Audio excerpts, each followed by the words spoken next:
Nah ini yang menjadi menjadi isu yang besar yang harus kita lihat. S1 kakak dalam negeri, S2 kakak di luar negeri. Terus pas kakak pergi ke luar negeri itu apa nggak takut kakak mikir kayak gini? Podcast DP kapan lagi? Hai semuanya, selamat datang di First Channel Podcast SMA SMK Dharma Pancasila. Podcast DP kapan lagi? Bersama saya Elang Bayu, ILBAY Elbay. Nah, kali ini kita kedatangan tamu yang sangat spesial, sangat inspiratif. Siapa itu? Ini dia Kak Syara Pinalubis dari S2 University of Bristol, UK. Nah, kali ini kita akan membahas tuntas nih tentang materi Way of Teenager Lifestyle Nowadays. Tapi sebelumnya, pasti kalian pada penasaran nih, siapa sih Kak Syara Pinalubis ini? Nah, kita tanya aja dulu langsung Kak Syara Pinalubisnya, bagaimana profilnya yang sangat inspiratif. Silakan Kak Syara Pina. Halo semuanya, nama aku Syara Pinalubis. Dulunya sekolah di SMA Dharma Pancasila juga, jadi sama kayak kalian semua yang anak SMA Dharma Pancasila. Kemudian setelahnya aku lanjut di S1 di Universitas Sumatera Utara, jurusan Hukum Internasional. Nah, setelahnya baru itu aku lanjut kuliah di University of Bristol, jurusan European Governance. Kebetulan banget, alhamdulillah, lakini pas S1 S2 itu dapat beasiswa dari pemerintah. Yang S1 itu beasiswa dari Menteri Pendidikan, ya, Pendidikan Tinggi, Mendikbud. Kemudian yang keduanya itu dari Kementerian Keuangannya, itu Lembaga Pengelolaan Dana Pendidikan, ataupun LPDP. Gitu. Wah, keren sekali nih, dapat beasiswa S1 S2. Kok jadi kepengen awak nih. Pasti bisa gitu. Amin. Jadi gini kan Kak, kita kan banyak tanya-tanya nih seputar cara hidup remaja saat ini yang dipandang dari berbagai aspek. Karena kita pastinya tahu lah ya kan, lifestyle ini pemberi kontribusi terbesar untuk masa depan para kaula muda saat ini. Kemarin di podcast kakak episode 1 saya dengar ada yang terkait dengan Western Lifestyle 101. Itu gimana sih Kak maksudnya dan impact-nya terhadap para generasi saat ini itu apa? Oke. Jadi kebetulan memang aku ada buat podcast Insight in Great. Di salah satu episode-nya itu episode yang perdana yang pertama kali itu ada membahas tentang things I wish I knew before studying or living abroad. Jadi salah satunya itu aku ada membahas tentang topik Single Lifestyle 101, di mana aku mengelaborasikan terkait bagaimana sih gaya hidup dari anak-anak mahasiswa-mahasiswa yang ada di UK tadi gitu kan. Nah, jadi sebenarnya sih you know what, kalau sebenarnya aku agak bingung kayak gimana cara mempicturekan Western Lifestyle 101 ini, karena beberapa Western Lifestyle itu udah masuk kan ke Indonesia gitu. Istilahnya kan beberapa itu memang sudah pernah kita juga nggak kenal yang sama gitu kan. Jadi mungkin yang paling obvious itu adalah tapi ini nggak apply to yang ini ya, yang anak-anak SMA ya, tapi lebih kayak anak mahasiswa ya, yang mahasiswa 18 tahun ke atas lah gitu, yang mereka tuh udah bisa minum alkohol, stuff gitu kan. Ya itu, jadi kalau misalnya di sana, apalagi kalau misalnya mereka tuh masuk S1, itu tuh seperti langkah dimana mereka tuh keluar dari freedom, dari bubble-nya keluarga gitu loh. Jadi mereka akhirnya gue dapat freedom nih gitu. Nah biasanya mereka pas baru tamat S1, baru tamat SMA itu dan masuk kuliah S1, mereka agak ini ya, agak putting all out gitu. Jadi kayak mereka agak kayak berlebihan lah gitu, kayak party every week gitu kan, mereka berparty tiap minggu gitu, minum segala macam. Itu it's lifestyle gitu ya.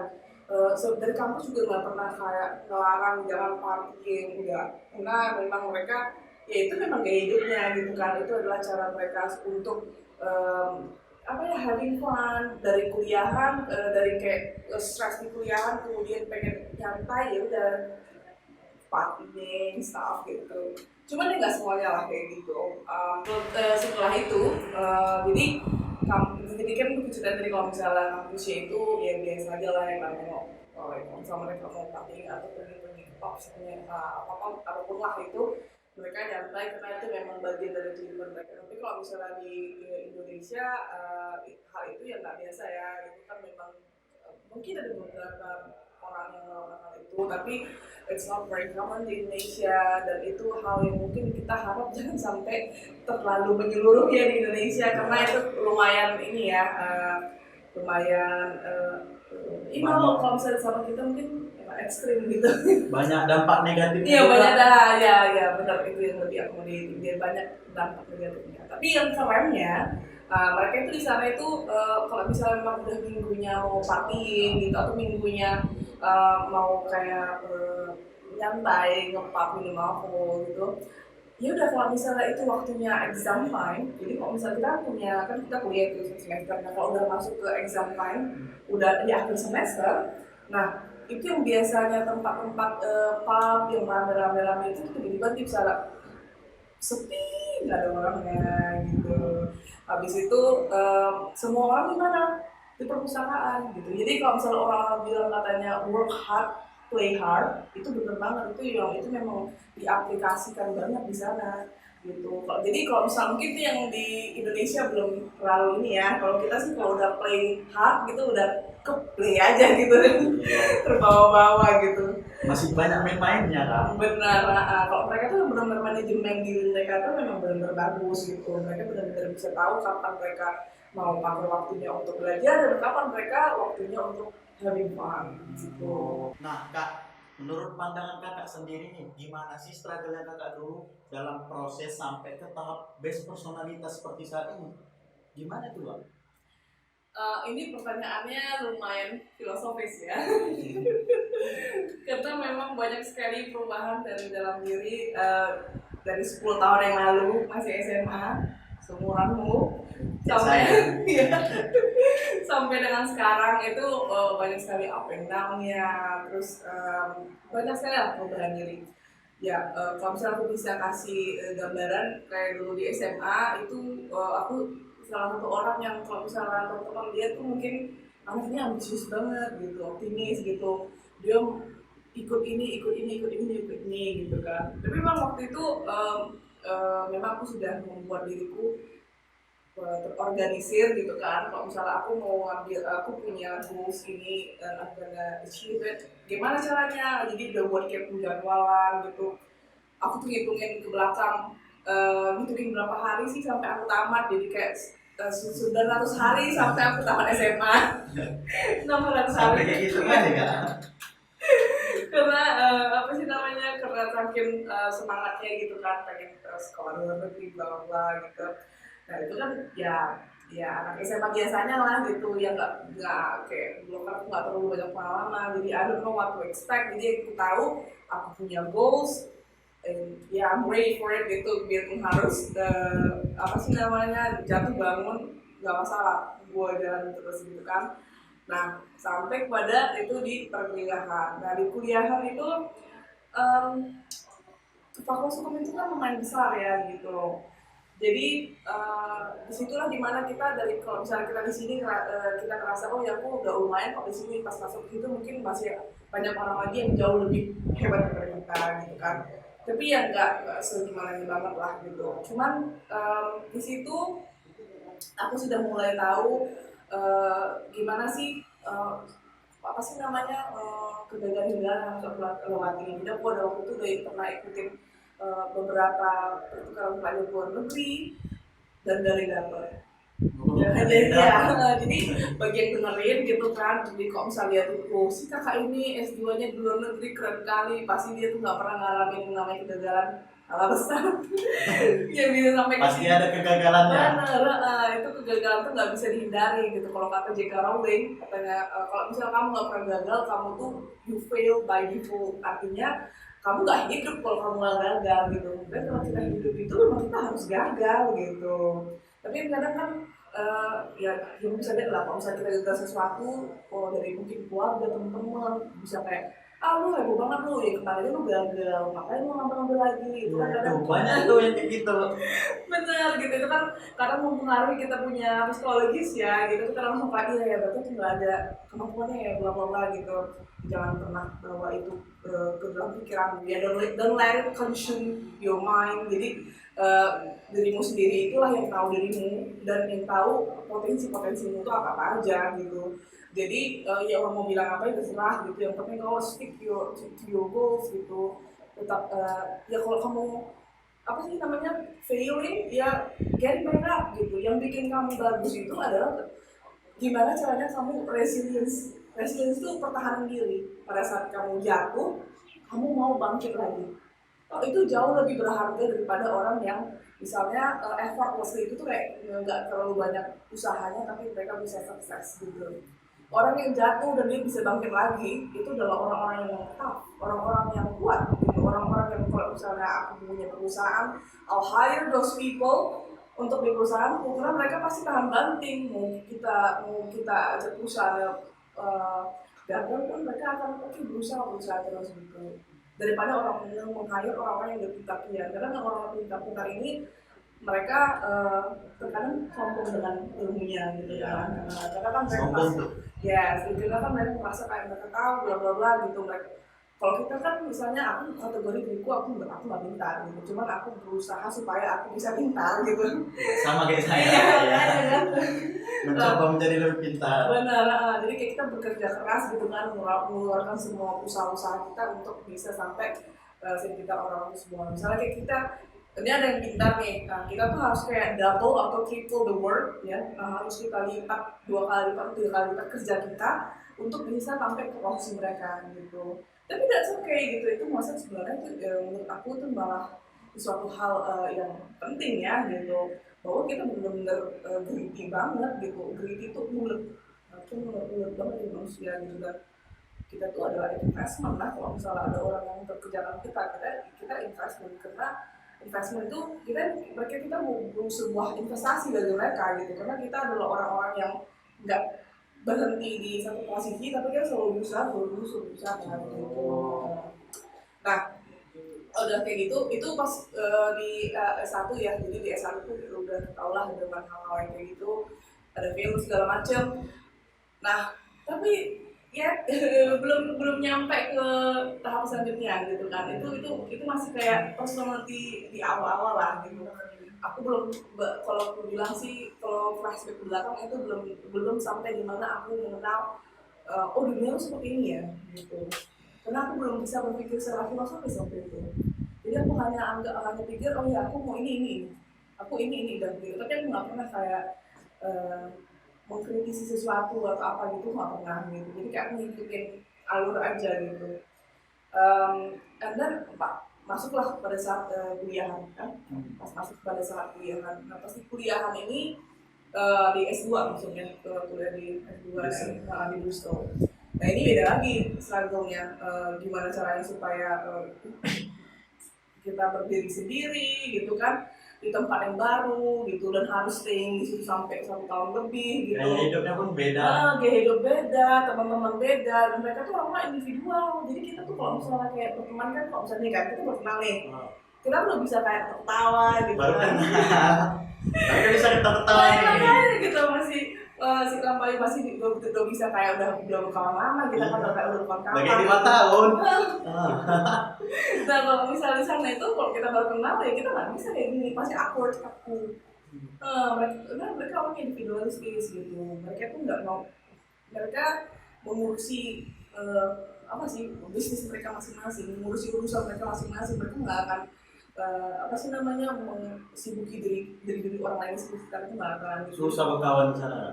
Susah, karena mereka kan gaining trustnya mereka tuh lama banget, jadi mereka tuh bisa untuk mempercayai seseorang itu sampai dia bisa berteman, sampai curhat itu mereka lama banget, udah sampai setahun mungkin dia kenal sama orang itu, tapi dia baru. Kakak punya sahabat di sana? Ada yang satu yang aku ajak di podcastku, di podcast yang 3 itu udah sahabat aku di sana, karena kita partnerkan dulu. Jadi ini kamar aku, ini kamar yang teman aku, kan kita bertiga nih cewek-cewek, dan dari kamar itu sebelah sini aku ajak podcast itu. Jadi itu pun ya kita dekatnya tuh ya setahun berteman gitu kan. Ya kembali lagi ke personality tadi gitu, ya it's hard stuff gitu loh sebenarnya, karena waktu itu memang gimana ya, aku dipaparkan dalam situasi aku mengalami apa ya, gagal lagi gitu. Jadi kita udah proses untuk nyampe ke sananya itu udah gagal kemudian dapat, nyampe ke sananya itu gagal lagi gitu. Jadi harus berusaha lagi, and then selesai kuliahnya gitu kan. Itu struggle kan, kuliahnya tuh memang benar-benar kayak berbeda lah dari di sini gitu, sistem kuliahnya gitu. Jadi dan yang merasa sendiri itu memang bakal ini lah. And then singkat cerita, ini panjang banget aku jelasin ya. Singkat cerita, sampai aku tamat kemudian aku punya temen dari Fakultas Ilmu Politik, namanya Kak Siti. Nah Kak Siti ini dia ngebantuin aku ngasih pemahaman tentang tentang filosofi gitu kan, kayak mana cara berpikir kritis segala macam. Nah dia tuh sejak aku sering berdiskusi dengan dia, disitulah aku baru memunculkan, membangun interest baru, membangun ketertarikan baru, yaitu ke bisnis, politics, policy gitu, terus ke ekonomi, ke filosofi, psikologi, ke law gitu. Nah disitulah baru aku jauh lebih firm gitu kalau aku tuh mau apa dan apa yang aku sukain. Dan seperti apa aku harus melihat dunia, di situ baru terbentuk. Jadi sebenarnya personal itu memang panjang banget perjalanannya. Sampai 2018 aja sebenarnya mungkin aku belum bisa selesai ini gitu. Dan mungkin sekarang ini masih belum selesai. Namanya juga manusia ya, kita sampai hidup sampai mati ya. Itu masih proses of learning gitu. Jadi ya memang take times, tapi you'll get there gitu lah. Ya, gagal coba lagi. Iya, intinya itu kalau dapat failure harus coba lagi. Itu pas SMA kakak rajin itu ikut OSIS ada? Enggak, aku nggak ikut OSIS, cuma aku ikut teater. Tuh sama kayak saya. Nah, itu Teater ya, iya dong. Teater. Gimana nih tanggapan kakak sendiri terhadap pola hidup remaja sekarang? Yang kesannya itu terlihat tired of anxiety. Padahal mereka tuh nggak struggle apapun. Gagal sedikit, udahlah, males lah, ngapain lagi? Gimana juga? Nah itu adalah salah satu hal yang harus kita perhatikan ya gitu, sebagai anak remaja untuk bisa surviving di kehidupan nyata nanti setelah mereka tamat, adalah mereka harus bisa menghadapi hal yang sulit-sulit gitu. Keluar dari zona nyaman. Iya benar. Ini kan karena mereka masih di zona nyaman nih, makanya mereka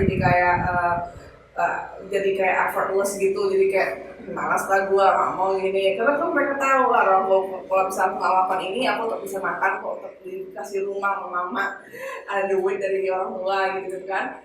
Tapi mereka nggak tahu gitu, karena ya itu aku sendiri mungkin akan ngasih tahu lah ya untuk kaum muda, jangan pernah berpikir kayak gitu, karena you're gonna lose gitu. Persaingan di kehidupan nyata itu mengerikan gitu.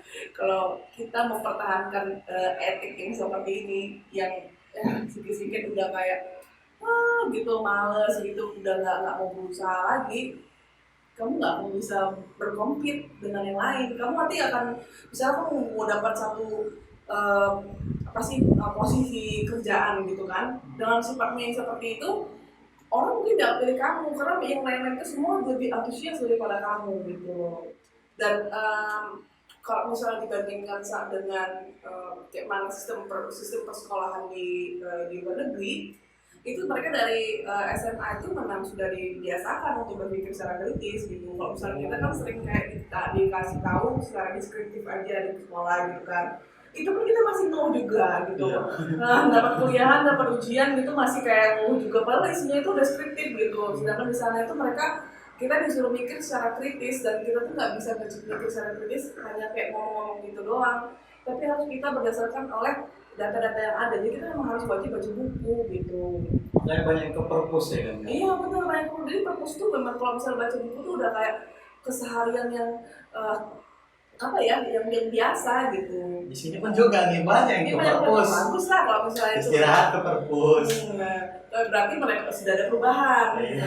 bahwa mereka sudah punya kesadaran bahwa mereka harus menambah ilmu mereka. Nah aku punya cerita ini, jadi di Inggris sendiri itu ada yang dia suatu mahasiswa dia jadi lulusnya di Oxford ya nggak salah aku lupa. And then di situ dia sebelum masuk situ dia tuh adalah di SMA-nya dia itu anaknya pintar banget gitu, dia juara satu, nilai dia itu misalnya nilai UN-nya itu udah 100 semuanya, A semuanya nilainya. Paling tinggi. Paling tinggi gitu kan, pokoknya paling keren lah di dia punya SMA ini kan. Dan dia masuk ke Oxford University. Dan apa yang terjadi? Dia stres gara-gara ternyata dia yang sekeren itu masih ada yang jauh lebih keren daripada dia lagi. Dan ternyata yang dia anggap keren itu adalah hal umum di Oxford. Kayak misalnya dia tuh suatu hari tuh bisa baca buku 800 halaman selesai.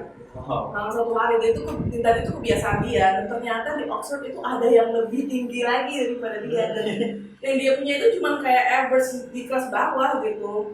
Jadi ini istilahnya ya kayak gitu. How can you compete? Kau jangan bermalas-malasan karena ketika kamu bermalas-malasan, somebody else is getting better gitu kan. Itu ada quotes-nya gitu. If you are wasting time, somebody else is getting better gitu. Jadi kayak intinya kalau misalnya kamu buang waktu, orang lain tuh udah melakukan sesuatu loh gitu, udah semakin baik, sudah berusaha gitu. Jadi jangan sampai kita membuang waktu kita gitu. Nah, itu salah satu yang menunjukkan bahwa persaingan itu sangat ketat. Jadi kita kadang di little bubble kita di SMA kita merasa kayak kita udah hebat banget gitu. Hebat lah ya kan. Pas kita udah keluar, kita lihat lagi wah ternyata ada yang lebih hebat daripada gue lagi. Nah itu lah. Rupanya masih klasteri. Benar. Yang lain kelas kakak, yang klasteri. Iya. Jadi itu yang harus kita utamakan dan harus ditanamkan dalam diri untuk melakukan semaksimal mungkin. Jangan pernah melakukan yang standar aja, tapi harus berusaha gimana caranya untuk melakukan sesuatu semaksimal mungkin yang kita bisa. Dengar itu ya, masuk kuping kanan, belok ke otak, jangan keluar kuping kiri lagi, oke? Gimana sih kak, kakak membangun determination and perseverance-nya kakak di lingkungan yang baru, dan kadang kita masih merasa insecure itu. Oke. Biasanya sih, jadi waktu aku pertama kali minggu pertama lah kuliah di luar negeri itu memang kerasa banget sih kayak minggu pertama, sebulan pertama, 2 bulan pertama itu masih kayak insecure karena nggak tahu ya, kayaknya kalau kita orang Indonesia itu sering banget suka kayak seganan gitu kan, itu tuh lebih kayak takut ngomong gitu. Itu kakak nangis nggak tuh seminggu pertama tuh? Aku nggak nangis sih. Kan jauh dari keluarga mungkin. Ya, aku nggak pernah nangis. Nangisnya itu pas udah mau akhir aku mengalami suatu hal. Nah di situ aku memang ada nangis sampai aku datang ke psikolognya gitu kan, aku nangis di depan dia gitu. Dalam bahasa Inggris. Dirasain gimana segala macam gitu. Tapi kalau di awal sih enggak. Nah jadi kembali lagi ke pertanyaan insecure, yes. Jadi waktu itu di kelas pertama tuh, jadi kan aku bermimpi governance kan, jadi itu tentang budaya tentang Eropa. Sedangkan kawan-kawan di dalam kelas itu semuanya orang Eropa dan mereka dulu S1-nya belajar tentang itu gitu. Sedangkan aku kan belajar tentang itu di deskripsinya aku. Tapi kalau misalnya secara spesifik di kampusnya kampus hukum ada bahas itu enggak gitu kan. Jadi aku mau belajar sendiri gitu. Jadi gini kan kak, aku ini sering kali overthinking nih. Tahap apa aja yang kupikirkan. Nah, menurut kakak nih, cara kakak agar tidak overthinking itu gimana? Oke, ini lumayan tricky ya, karena setiap manusia pasti pernah overthink. Pasti. Iya kan, dan tapi hanya yang membedakan mereka adalah level overthink mereka. Ada yang overthinknya itu yang kayak berlebihan banget, tapi ada yang kayak ya overthinknya cuma sebentar doang gitu. Nah, sebenarnya kalau misalnya untuk tipsnya sih itu lebih kayak gini sih, lebih dipikirkan aja gitu. Ini yang ku pikirkan ini apakah akan make sense dalam waktu berapa ya, setahun atau 2 tahun ke depan gitu, atau ini apakah ini antara life and death situation, atau ini cuma kayak aduh ya ampun serius deh, ini kan cuma gini doang, masa kayak aku harus mikir kayak terlalu apa kali gitu kan ya. tinggal dirasionalkan aja sih pikiran kita gitu.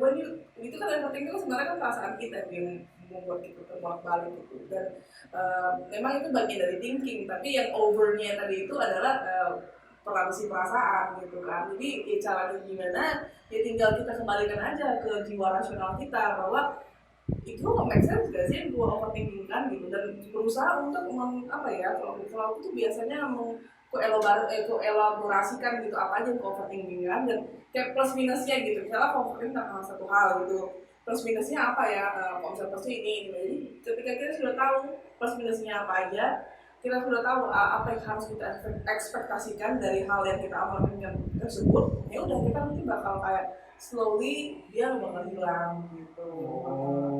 Jadi ya buat jadi rasional aja. Terus menurut kakak nih, lebih bagus belajar di dalam negeri apa di luar negeri?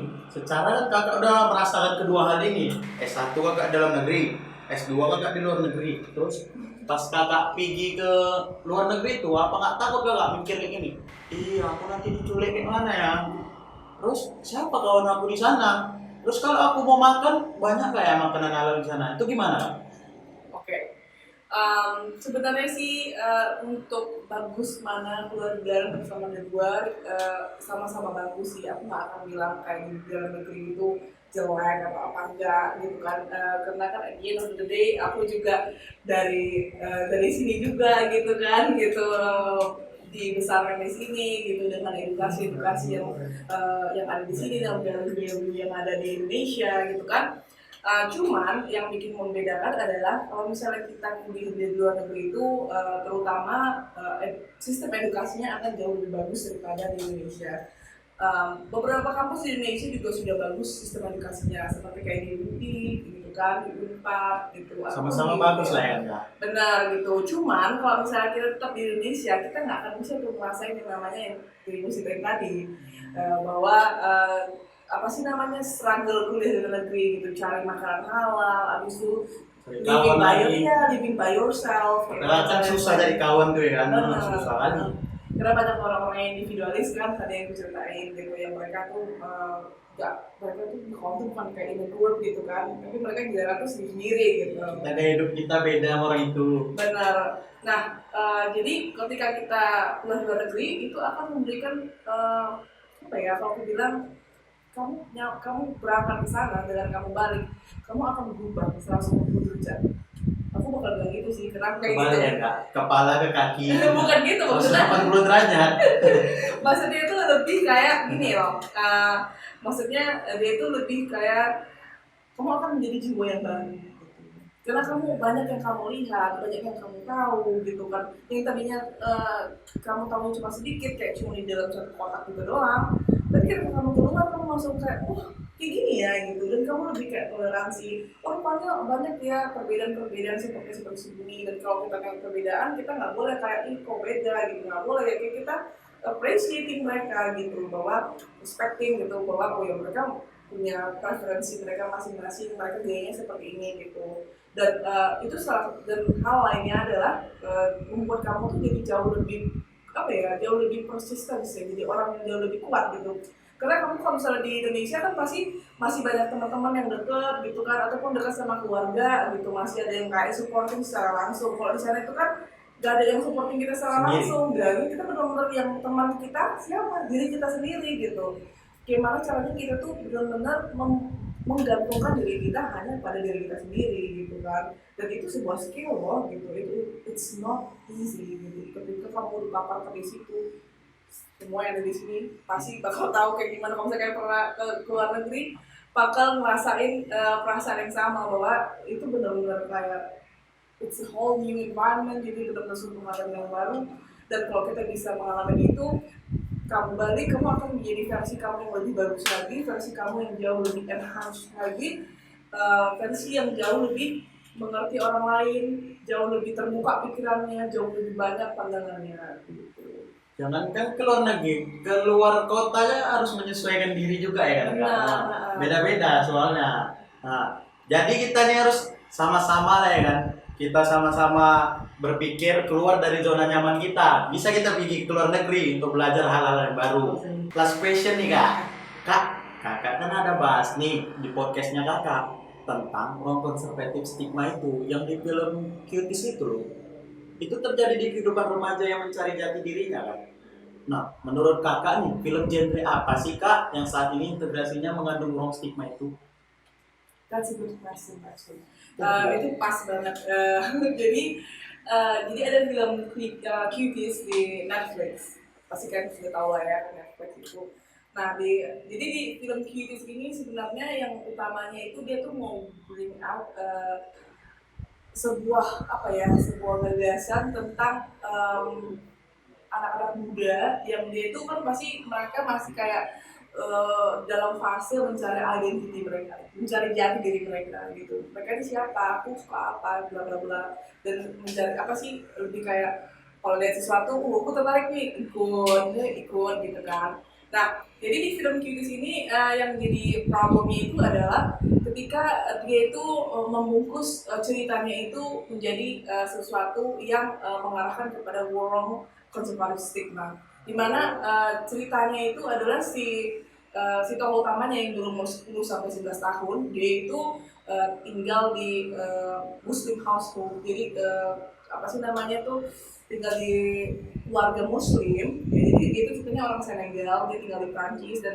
dia dari keluarga Muslim. Nah, di keluarga Muslim itu kan biasanya kan harus pakai jilbab segala macam, baju tertutup gitu kan.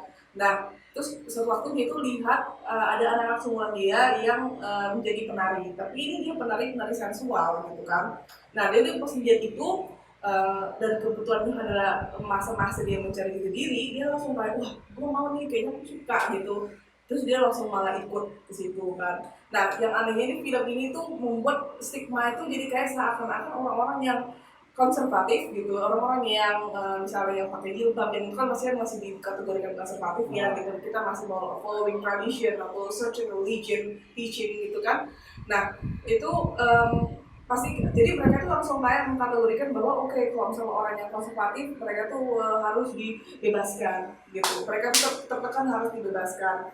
Dan tipe tertekannya itu adalah itu dia tuh harus pakai jilbab segala macam gitu, dan dia tuh caranya gimana membebaskan dia adalah dengan dia tuh harus keluar dari dia punya keluarga gitu kan, dia mencari diri dia gitu, dia tuh harus ngikutin passionnya dia gitu, misalnya jadi tadi ikut penari tapi penari sensual gitu, dan mereka tuh seakan-akan membuat pemahaman itu benar gitu kan. Baik kalau misalnya ada anak-anak yang nonton yang seumuran segitu, terus dia tuh nggak ada parental guidance gitu, nggak ada orang tua yang ikut nonton sama dia, salah kaprah kan gitu, dan mereka langsung kayak ngerasa, wah bener nih, iya gue ngerasa tertekan nih, bener, aku nggak bisa gini gitu, dan aku harus cari diriku dan mendapatkan freedom, dan akhirnya freedom itu dia kan nggak tahu nih yang mana yang baik dan mana yang benar kan. Ya dia ambil aja semua freedom yang tadi gitu, maupun itu yang salah ataupun yang benar gitu kan. Nah, ini yang menjadi menjadi isu yang besar yang harus kita lihat gitu. Nah, gimana dari from konservatif stigma tadi ini ditarik ke genre-genre film yang sudah ada, yang untuk yang teenager ya, terus ya misalnya film Disney, itu salah satunya kayak filmnya Frozen. Dia pasti nonton Frozen kan? Iyalah, sama adik saya nonton ya. Film segala umat lah istilahnya gitu ya kan. Nah, di film Frozen itu kan ditunjukkan gitu, si Elsa ini dari keluarga yang konservatif gitu kan, kerajaan gitu, dan ketika dia di dalam kerajaan tersebut, dia kan bajunya kan lebih tertutup gitu kan, lebih kayak sopan gitu. Dan pada saat dia moment of change ya tadi tuh, dia tuh benar-benar istilahnya mengganti penampilan dia menjadi sesuatu yang lebih terbuka gitu. Jadi seakan-akan kita menerima bahwa there is freedom gitu kan. Freedom itu adalah memang tadi itu yang tadi itu pas pakai conservative clothes itu memang lagi oppress gitu, dan freedom itu ya itu baju-baju yang kayak gini. Kan kalau misalnya yang nonton itu anak-anak yang masih baru pertama kali mengkomprehend sesuatu, itu kan bisa jadi salah kaprah ya, kayak yang bilang tadi gitu. Jadi kayak, oh iya bener nih, kayak gini caranya gitu. Jadi perlu banget sih kita tuh, ini bagus banget pertanyaannya, karena buat yang kita yang anak-anak muda ini harus ngerti, kita memang harus benar-benar aware dengan yang terjadi sekarang ini, dan kita bisa benar-benar harus bisa mengklasifikasikan mana yang mau kita ikuti dan mana yang enggak, dan mana yang baik dan mana yang benar gitu. Nah, buat kalian nih, jangan sampai salah kaprah. Kayak anak-anak yang baru mikir, ini enak nih, mulai ikuti aja lah, bebas kok. Nah, jangan sampai kayak gitu, oke? Terima kasih kepada Kak Syarafina Lubis yang udah berkenan hadir di sekolah kita tercinta ini. Nah, kapan lagi coba kalian dapat ilmu yang inspiratif dari orangnya langsung, Kak Syarafina Lubis? Nah, makasih udah buat kalian yang udah nonton video ini. Terima kasih banyak dan jangan lupa like, comment, and subscribe. Dan kita akan di episode selanjutnya kita akan mengundang bintang tamu yang lebih spektakuler. Podcast DP, kapan lagi? Halo semuanya, aku Syarafina Lubis. Aku baru saja mengikuti podcast SMK dan SMK dan mau Pancasila. Nah, jangan lupa ditungguin ya, bakal ada podcastnya di YouTube-nya SMA SMK dan Pancasila. Jangan lupa, aku juga punya YouTube channel under my name ya, Syarafina Lubis namanya juga. Kemudian aku juga punya podcast di Spotify dengan series Anxiety and Brain. Jadi selama ini udah ada 3 episode. Dan di dalam podcast aku sendiri aku akan bercerita tentang banyak hal dari psychology, economy, or politics, law, policy, dan other things. Jadi bakal sangat-sangat bermanfaat.